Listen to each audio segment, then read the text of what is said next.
We live in a world that is obsessed with the ego.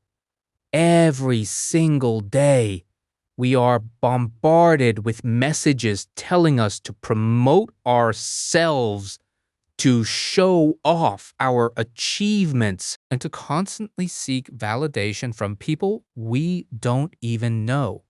We post our best moments on social media, waiting for the likes, comments, and views to trickle in. We buy things we don't need, with money we don't have, to impress people we don't like. But behind this mask of confidence, there is a deep, quiet desperation. We feel anxious, insecure, and constantly on edge. We have built a prison out of our own desire for approval, and the guard of that prison is our own ego. How did we get here? Why are we so terrified of what other people think of us? Why does a single negative comment or a lack of attention have the power to ruin our entire day? The truth is, we have placed our happiness in the hands of others. We have outsourced our self-worth to the crowd. We believe that if the world praises us, we are worthy, and if the world ignores us, we are nothing. This is the ultimate trap of the ego, and it is destroying our peace of mind. But what if there was a way to break free from this cycle? What if you could build a mind so strong, so secure, that no amount of criticism could shake you, and no amount of praise could corrupt you? 2,000 years ago, the most powerful man in the world faced this exact struggle. Marcus Aurelius, the emperor of Rome, ruled over millions of people. He had absolute power, infinite wealth, and the constant adulation of the empire. Yet, every night in his private chambers, he wrote to himself. He didn't write for fame or publication. He wrote to tame his own ego. His personal journal, which we now know as the Meditations, is a blueprint for inner freedom. In this video, we will explore Marcus Aurelius's 5 brutally honest lessons on the ego that you need to hear today to reclaim your mind and find true peace. To understand Marcus Aurelius' lessons, we must first understand his position. He was not a detached philosopher sitting in a quiet academy. He was the emperor of the Roman Empire, ruling at a time of constant crisis, pledge, and war. He had every reason to have a massive ego. People literally bowed before him. His words were law. Yet, Marcus Aurelius knew that the bigger the throne, the more dangerous the ego. He saw how power and pride had destroyed the emperors before him. He knew that the ego is a parasite that feeds on luxury, praise, and self-delusion. This brings us to his first, and perhaps most famous lesson on the ego. In Book 12 of his Meditations, Marcus Aurelius writes a sentence that cuts straight to the heart of our human insecurity. I have often wondered how it should be that everyone loves himself more than all others, but yet values his own opinion of himself less than that of others. Think about the profound irony of this statement. We are all naturally self-centered. We protect our own bodies. We pursue our own interests. And we love ourselves above anyone else. Yet, when it comes to deciding who we are and what we are worth, we immediately hand the judgment over to other people. We care more about the opinion of a stranger on the street or a random follower online than we do about our own self-assessment. Marcus Aurelius asks us to look at this absurdity. Why do we value the opinions of people we don't even respect? If a person is foolish, greedy, or insecure, why do we desperately want their approval? The ego craves validation from any source, no matter how unreliable. But the Stoic realizes that other people's opinions are completely out of our control. They are fickle, constantly changing, and based on their own biases and projections. When you depend on others to feel good about yourself, you become their slave. You must stop letting the crowd define your worth. The only opinion of you that matters is your own. based on your character, your actions, and your virtue. This leads to the second lesson, finding the fortress within. Marcus Aurelius was surrounded by political intrigue, betrayal, and the constant noise of the court. He had no quiet escape. Yet he wrote that we do not need to travel to the countryside or the seashore to find peace. He wrote, people look for retreats for themselves in the country, by the coast, or in the hills. There is nowhere that a person can find a more peaceful and trouble-free retreat than in his own mind. This is the concept of the inner citadel. The ego tells us that if we want peace, we must change our external circumstances. We think, if I only had a better job, if I only lived in a different city, if people only treated me better, then I would be happy. The ego is always looking outward, blaming the world for its discomfort. But Marcus Aurelius reminds us that peace is an inside job. Your mind is a fortress. No matter what is happening around you, no matter how chaotic, unfair, or stressful the world is, you can always retreat into your own mind and find stillness. But to do this, you must clear out the garbage of the ego. You must let go of anger, resentment, and the need for control. Only when you quiet the ego can you access the quiet sanctuary of your own soul. The third lesson is a cold shower for the ego. Remember how small you are? The ego wants to believe that we are the center of the universe. It wants us to believe that our problems are monumental, that our achievements will live forever, and that our reputation is of cosmic importance. We obsess over our legacy and how we will be remembered. But Marcus Aurelius, who had a front row seat to history, knew the truth. He looked at the graves of the emperors who came before him. He looked at the ruins of once great empires. In Book 9, he writes, look at the past, empire succeeding empire.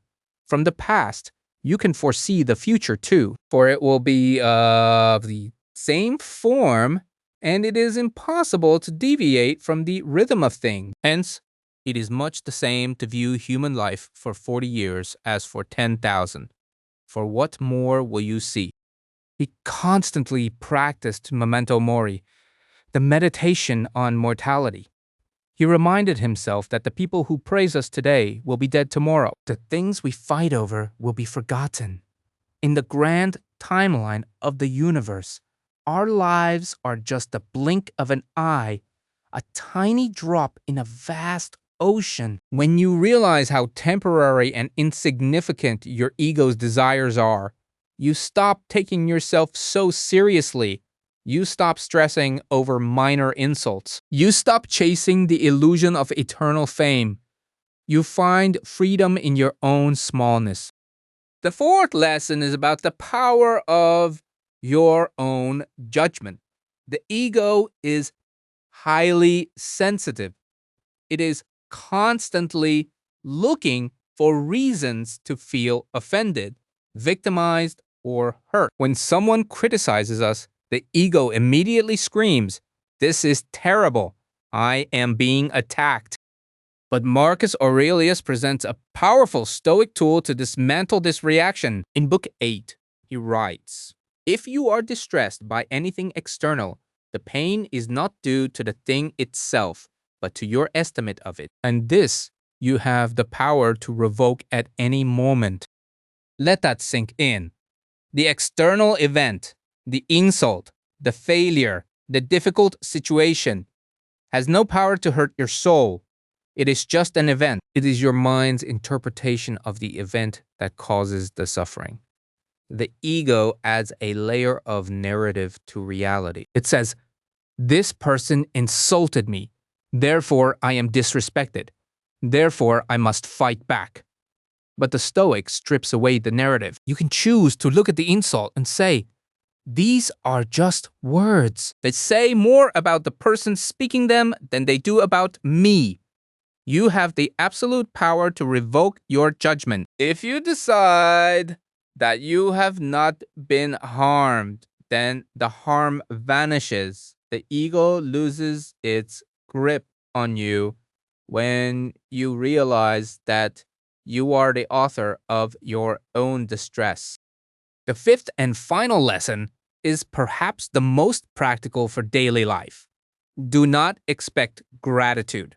The ego loves to play the martyr. It wants to do good deeds, but it secretly demands recognition. We help a friend, we do a favor at work, or we act kind and we immediately expect a thank you, a return favor, or at least some praise. And when we don't get it, the ego becomes bitter, angry, and resentful. We say, how can they treat me this way after everything I did for them?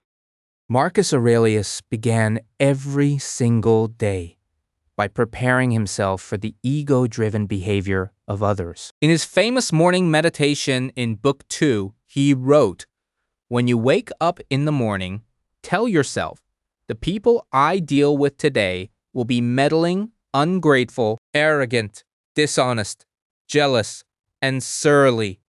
They are like this because they cannot distinguish good from evil." Notice that he does not say this to condemn these people. He says it to protect his own mind. He understands that ungrateful people are a natural part of the world. Expecting everyone to be kind, honest, and grateful is like expecting a fig tree not to produce figs.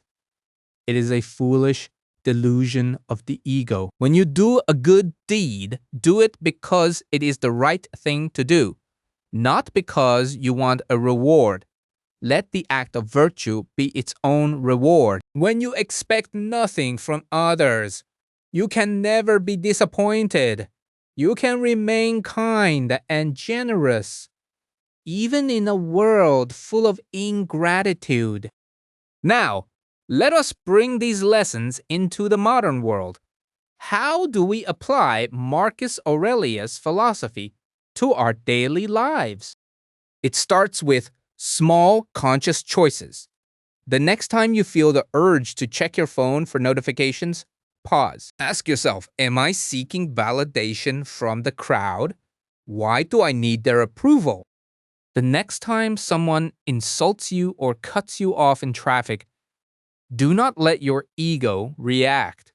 Recall Marcus Aurelius' words. Revoke the judgment. Tell yourself, this cannot hurt my character. I choose not to be harmed. And when you do something kind for someone else, do it quietly. Do not post about it. Do not tell your friends. Let it be a secret between you and your conscience. Taming the ego is not a one-time event. It is a daily, moment-by-moment practice. It is a constant battle against the default programming of our culture. As we wrap up, take a moment to reflect on the state of your own mind. Are you living for your ego, or are you living for your soul? Are you constantly chasing the empty praise of the world, or are you building the inner citadel of virtue and peace? The choice is yours. You can continue to be a slave to other people's opinions, or you can step off the treadmill of validation and find true freedom. It is not easy. It requires constant self-examination and brutal honesty. But it is the only path to a life of genuine strength and tranquility. Marcus Aurelius did it while ruling the greatest empire on earth. You can do it too in your own life, starting today. Remember the words of the philosopher king. Look inward, find the fortress within, revoke your judgment, and let your actions be guided by virtue, not pride. If this video helped you understand the ego and how to tame it, please hit the subscribe button. By subscribing, you support the channel and help us bring more Stoic philosophy into a world that desperately needs it. Leave a comment below with which lesson resonated with you the most. Thank you for watching, and as always, stay Stoic.